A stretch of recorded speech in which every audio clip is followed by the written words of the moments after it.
Niners beat the Packers. More highlights just ahead. Will Selva's out in the newsroom in Culver City with more. Take it away, Will, and good morning. Yeah, good morning to you, Kay, and guys, happy Monday to all of you watching us.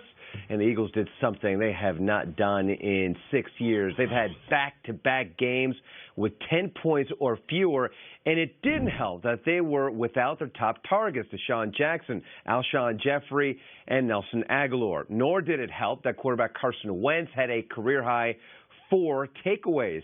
Wentz also suffering a right-handed injury in the loss to the Seahawks. He underwent X-rays, as a matter of fact, on it during the game. The results were negative. He'll undergo further testing today. Wentz insisting, though, he should be good to go. He finished 22 of 45 for 256 yards, 1 touchdown, and 2 picks. Good story. Now, according to NFL Network insider Ian Rappaport, Colts tight end Eric Ebron is headed to injured reserve as he needs procedures on both of his ailing ankles. Ebron, playing through the injuries, ends the season with 375 yards receiving and 3 TDs and one of the best toe drag swag catches of the season. Giants safety Jabril Peppers is also ailing. Peppers will have an MRI today to determine the extent of his right hip injury suffered on the last play of the first half in the loss to the Bears. Peppers says he's hoping it's something he can tough through. He ended up with 5 tackles, 1 for a loss. He also returned a punt for 40 yards and a kickoff for 23 yards.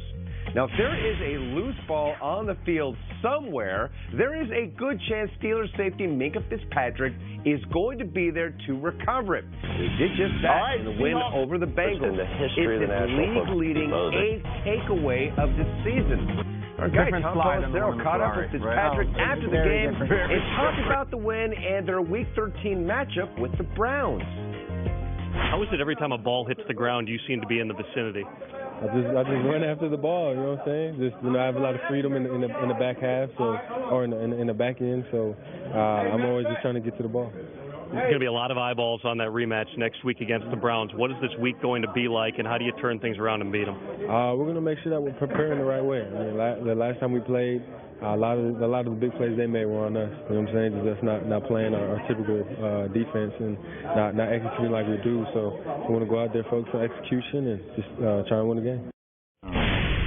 And, of course, we all know what happened the last time the Browns and the Steelers played each other, so there's going to be a lot of emotions there. But can't say enough about that trade to get Minkah Fitzpatrick to Pittsburgh. He has been definitely a difference maker for them, and you see it yet again. He's on the ball and making things happen for them.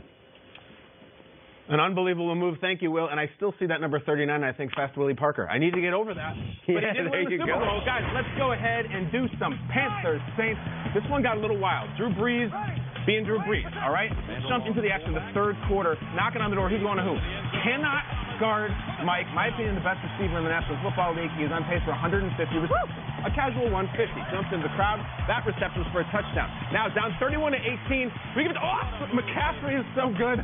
This move, he made someone come up, grab an air. We have a double bicep. He gets in the score, but Joey Sly, their kicker, would miss the extra point.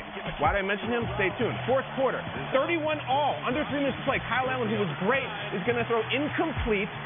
But it appeared there was maybe some contact. Ron Rivera challenged the no pass interference, which never works. And yet here we are in the Superdome, and the pass goes to Jarius Wright. C.J. Gardner-Johnson appeared to grab for a second. Guys, you wouldn't believe it. They overturned the call. They gave a pass interference to Sean Payton. You got to be kidding me. Sean Payton for the entire offseason lobbying for this call. And he got it, and it didn't work. But the Panthers couldn't get the ball in for a touchdown, so they go to Joey Sly, who pushed it. That's just a 28-yarder. I mean, that is your pitching wedge, and he couldn't do it. His third man. Eat up, Phil Luck, and eat up New Orleans. Have some beignets. Won 34-31. Panthers really would have liked to have those kicks. There is Mr. Fly, and there's Mr. Brees. Saints win a tight 9-2. They're in full control of the NFC South and actually clinch the division for a third straight year if they beat the Falcons on Thanksgiving night. Short week for this squad.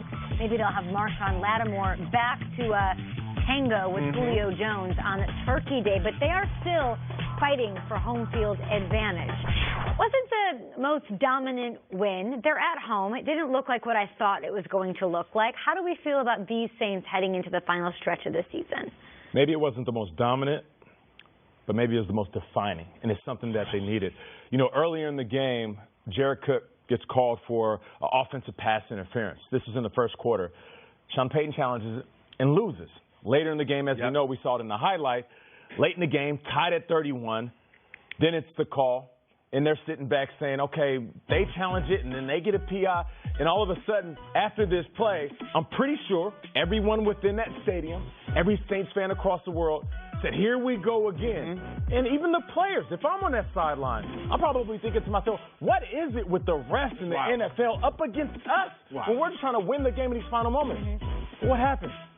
They hold fort, they force a missed field goal, and then they go win the game.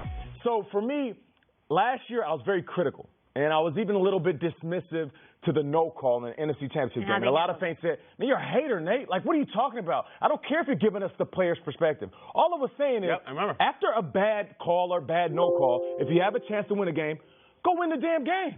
And what happened yesterday? Regardless of what happened, in that one moment, they didn't let that define them. They forced the missed field goal, and they went and won the game. And I think that right there is something that they can hang their hat on. Regardless of how the game goes, if you have a chance to win it, go win it. And they did.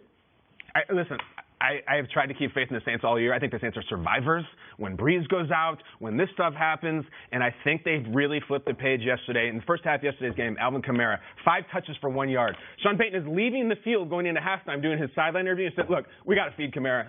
It's on me. We got to feed him. Second half, 15 touches, 101. Michael Thomas is the stake that makes this team go. Drew Brees is the legend. Kamara has all the sizzle. He is the guy that makes them from a very good team to a special team, and he looked back yesterday. You think they're as good as you thought they were 3 weeks ago? I think that they are going to have a say in this thing at the end of it. I think the Saints are going to the title game, and it'll be up to them if they win it. Short week. They've got the Falcons on Thursday. Remember, the Falcons embarrassed them in the Superdome. I think the Saints could have something coming for Atlanta. I think they've got a score to settle. This could be ugly. Yeah? And I was long awaiting Christian McCaffrey, who I think has been the best running back this season. Him going up against that Saints run defense for the first time, and they'll be facing them again. He was held to 2.9 yards per carry, got in the end zone, but they kept this Carolina run team running attack to under 100 yards, which I thought was really impressive. If they get Marshawn Lattimore back, they'll be okay. All right, let's go to the Bucs Falcons. Some more highlights for you guys.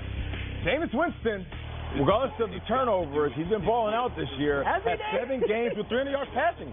This is a numbers game, Straight. I think yesterday, Bill Simmons was saying he's the most exciting player in football. He's just so over bust. It's great TV. Straight. This is what you get from Jameis Winston. You can say whatever you want about his turnovers. He puts up numbers, a huge number. Sometimes they're bad ones. Chris Godwin and Mike Evans both have 1,000 yards this season. A lot of yards. What about that? Strager, so you can complain about whatever you want. Here we go. How about this high school film? Vita Vea. Never seen this before. My guy out here getting in the end zone. I think, Straight, you showed us that. 6'4", 350. What's he going to do? He's a blocking show, baby. No! Vita Vea. What a player. The play is called Delta Right Cool Play Bro. I think that's the name of it. They call it. They win 35-22. Jameis Winston, 3 touchdowns. He's balling. We have all of your highlights. The Jets were balling here at home. With the Raiders' biggest challenge be the cross-country fighter or the defense? Yeah. We know how it went. We'll tell you everything. And can you hear the duck calls now? We're making a huge move. Angry run here. Look out!